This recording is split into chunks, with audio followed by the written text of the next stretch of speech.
One of my controversial opinions as a frequent flyer is that I like to check a bag. I'm not a carry-on only girl. I don't mind waiting. It's usually not that long. I don't want to have to deal with thinking about like what's in my bag, what are the liquids, all that stuff. It's free with my status on most airlines, and I don't like fighting for overhead bin space. So I'm a bag checker, but obviously there is a concern. What if you lose your bag? I will say in all my years of flying hundreds of thousands of miles, I have lost my bag twice, and both times were kind of a freak incident. So how is that possible outside of luck? Here is what you need to take into consideration to avoid losing your luggage, and if you do lose it, to get it back quickly. The first thing is air tags. Put an air tag in your luggage. That way you always know where it is. One of the times I lost my luggage, it was a big kerfuffle. The entire airport was having logistics issues a few years ago. If you remember, it was Heathrow. This was like all over the news, and my bag was like in the pile of bags on the news, but I knew where my bag was. So I was able to tell Virgin like, hey, I can see my bag and it's right here, and they got it back to me within a few days.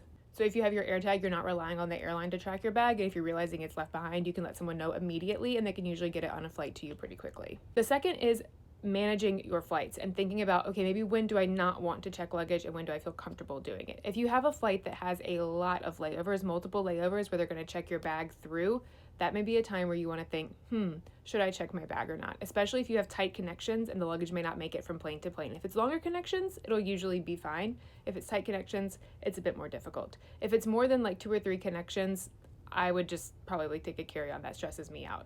Conversely, if you're taking one of those flights where it's like a high risk, you're like, I'm kind of feeling nervous about my luggage, that's time to put some essentials in your carry-on. Make sure that obviously you're gonna have all your medications and really important things in your carry-on.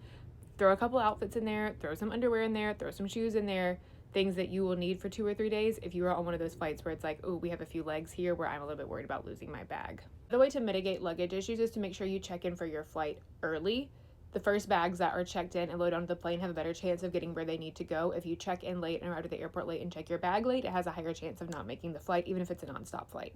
Also seems like common sense, but even if you have an air tag, you want to have a luggage tag that has your name and your phone number and your email address, a way to contact you if something does happen to your luggage, your air tag fails, someone's just looking on the outside and not the inside, and also having luggage that is somewhat recognizable or has some identifying feature on it, because sometimes your luggage will make it all the way there and someone grabs the wrong bag and your day is ruined. So like, you want to lessen the chances of that. But again, overall, I have been really lucky. I have not had a lot of issues with luggage problems. I generally feel comfortable checking my luggage, but I always have essentials in my carry-on bag. I always have my air tag in there, and I always arrive early and don't take chances with short connections. Good luck.